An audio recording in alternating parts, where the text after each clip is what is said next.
शुक्रिया, आपने कॉल की, फरमाइए। मेरे वालिद साहब हैं, 80+ हैं, ठीक है, रिटायर्ड हैं।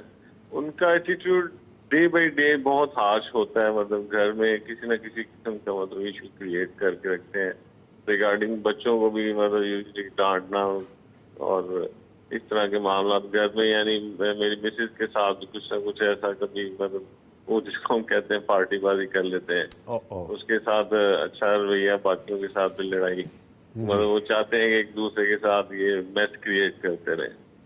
तो हमारी तो कोशिश होती है उनकी जितनी भी ख्वाहिशात है, जो भी मामला है, उनको अच्छे तरीके से हैंडल करते रखें। ऑन द अदर साइड ये इश्यूज हमें बहुत फेस करने पड़ते हैं, जिसकी वजह से अक्सर हमारी आपस में भी लड़ाई हो जाती है। तो इससे रिगार्डिंग पूछना था भट्टी साहब से कि मतलब हम लोगों के लिए जन्नत और दोज़ख का जो मामला है वो बहुत ज्यादा हम उसको फिर करीब से देखते हैं, ऑब्वियसली अल्लाह ताला का हुक्म है। तो इसके बारे में क्या हम लोगों के लिए सजेशन है, क्या? ठीक है खालिद साहब, बहुत शुक्रिया, आपने कॉल की। वैसे तो बड़ी लंबी डिबेट हो सकती है इस पर, लेकिन चूंकि एक्सपर्टीज चाहिए तो मैं भट्टी साहब की जानिब दे दूंगा ये बात। सर अल्लाहु अकबर। अल्लाह ताला का हुक्म है, वक़ज़ा रब्बुका अल्ला ताबुदू इल्ला इय्याहु व बिल वालिदैनि इहसाना।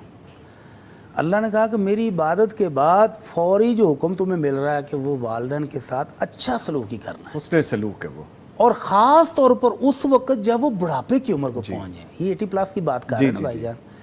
तो अल्लाह ने भी जब बुढ़ापे की उम्र को पहुँच जाए उस वक्त कहा है कि ख़ास हुस्न सलूक करो। जब वो यंग हैं उस वक्त तो वो ख़ुद भी बहुत सारी चीज़ों को कंट्रोल कर लेते हैं ना।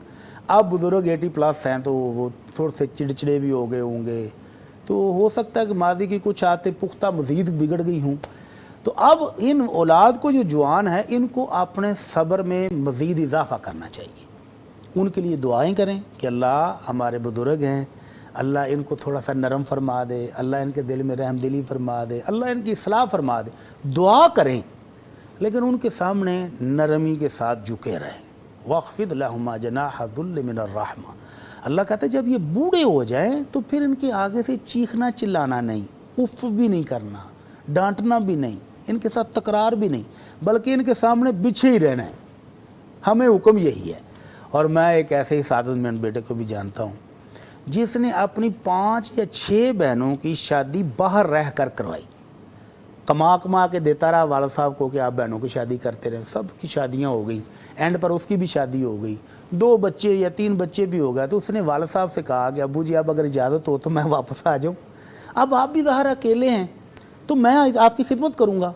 तो वालिद साहब सख्त नाराज़ हो गए कि नहीं तुम वापस जाओ। तो महल्लेदार उसके दोस्त साहब बताते हैं कि वालिद साहब इस शादीशुदा बेटे को बाकायदा जूतों के साथ पीटते थे और वो बेटा फरमाबरदार आके बैठ जाता, अबू जी और मारे और मारे और मारे, और सिर्फ इतनी इजाज़त मांगता था कि अबू आप मुझे आपके पास रहना है।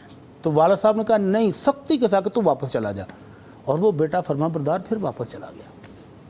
अल्लाह। तो इस तरह से भाईजान आप भी मोहब्बत के साथ, प्यार के साथ बिछे रहें, उनकी मानते रहें। जितनी भी मानते हैं, आप खुद कह रहे हैं कि हमारी तो जन्नत है, तो जन्नत कमा लें। अल्लाह ताला आपको मज़ीद तौफीक दे, अल्लाह ताला आपको इस्तकामत दे, सब्र दे, हौसला दे। तो सब लोग जब उनकी नफ्सियात को समझ चुके हैं कि अब्बू ऐसी ऐसी बातें करते हैं, ठीक है, तो जब सारे ही अवॉइड करेंगे, हौसला करेंगे तो मसला हल हो जाएगा। ठीक है, इसके साथ